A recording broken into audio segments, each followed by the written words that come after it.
Hi friends, அஸ்ஸலாமு அலைக்கும். Welcome to my channel. இன்றைக்கி நம்ம சேனலில் பார்க்க போகிறது பீட்ரூட் பச்சடி எப்படி பண்ணலான்னு பார்க்கலாம்.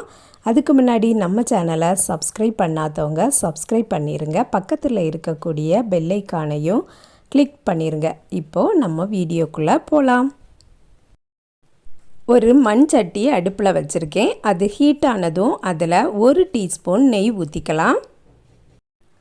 2 பீட்ரூட்டை தோல் சீவிட்டு நல்லா வாஷ் பண்ணிவிட்டு இந்த மாதிரி சின்னதாக துருவி எடுத்து வச்சுருக்கேன். அதையும் இந்த நெய்லையே சேர்த்துடலாம். இந்த நெய்யில் போட்டு பீட்ரூட்டை வதக்கும்போது பீட்ரூட்டில் நல்ல ஒரு ஃப்ளேவராட்டி இருக்கும். ஓணத்துக்கு வைக்கக்கூடிய ரெசிபீஸில் இந்த பீட்ரூட் பச்சடியும் ஒன்று. நெய்யில் இந்த மாதிரி கொஞ்ச நேரம் வதக்கி விட்டுட்டோம்னா அந்த பச்சை ஸ்மெல் எல்லாம் போயிடும்.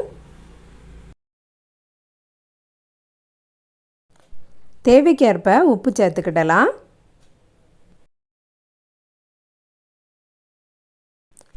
இனி 1/4 கப்பு போல் தண்ணீர் ஊற்றிக்கலாம். நல்லா மிக்ஸ் பண்ணிவிட்டு ஒரு மூடி போட்டு மூடி வச்சிடலாம். பீட்ரூட் நல்லா குக் ஆகட்டும்.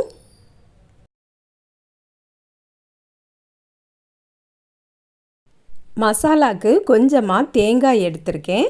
ஒரு 1/2 டீஸ்பூன் போல் சீரகம் எடுத்துக்கலாம். காரத்துக்கு ஏற்ப பச்சை மிளகு சேர்த்துக்கலாம்.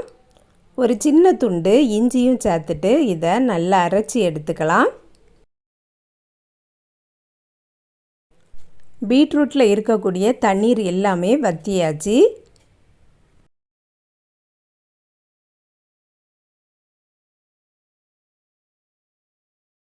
இனி அரைச்சி வச்ச தேங்காய் விழுதை சேர்த்துடலாம். நல்ல ஃபைன் பேஸ்ட்டாக அரைக்கணும்னு தேவையில்லை, கரகரப்பாக அரைச்சிக்கிட்டால் போதும்.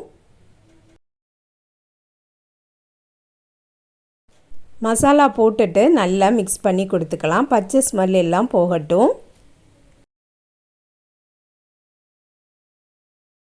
இந்த பீட்ரூட் பச்சடி வைக்கிறது ரொம்பவே ஈஸி தான். இதோட வேலையே இவ்வளவு தான். இனி நல்லா மிக்ஸ் ஆனதும் அடுப்பை ஆஃப் பண்ணிட வேண்டியது தான். இனி இதுக்கு ஃபைனலாக ஊற்ற போகிறது தயிர். புளிக்காத தயிராக நம்ம எடுத்து வச்சுருக்கணும். அந்த தயிரை ஊற்றும்போது தான் இதோட டேஸ்ட்டே சூப்பராட்டி இருக்கும். மசாலா போட்டு 5 நிமிஷம் போல் ஆயாச்சு. தண்ணீர் எல்லாம் ட்ரை ஆகிட்டு இனி நம்ம தயிர் சேர்த்துக்கலாம். தயிர் ரொம்ப புளிக்கக்கூடாது. ரொம்ப புளிச்சிட்டுனா இந்த பச்சடி சாப்பிட்றதுக்கு ரொம்ப டேஸ்டாகவே இருக்காது. தயிர் ரொம்ப லூஸாகவும் இருக்கக்கூடாது, கொஞ்சம் கெட்டியாகவே இருக்கணும். அடுப்பை அணைச்சதுக்கு அப்புறம் தான் இந்த தயிரை நம்ம ஊற்றியிருக்கோம். இந்த நேரத்தில் நீங்கள் உப்பு பார்த்துக்கிட்டு உப்பு தேவைன்னா கொஞ்சம் சேர்த்துக்கலாம். இதுக்கு மேலே கண்டிப்பாக இந்த மாதிரி தாளித்து ஊற்றணும். தேங்காய் எண்ணெயில் கடுகும் வத்தல் மிளகும் கருவேப்பிலையும் போட்டு தாளிச்சிருக்கேன். அதை அப்படியே ஊற்றிடலாம். அவ்வளவுதான், பீட்ரூட் பச்சடி சூப்பராக ரெடி ஆகிட்டு. நீங்களும் இதை கண்டிப்பாக ட்ரை பண்ணி பாருங்கள். இனிப்பாகவும் இருக்கும், எரிப்பாகவும் இருக்கும், புளிப்பாகவும் இருக்கும். நெக்ஸ்ட் வீடியோவில் சந்திக்கிறேன். அஸ்ஸலாமு அலைக்கும்.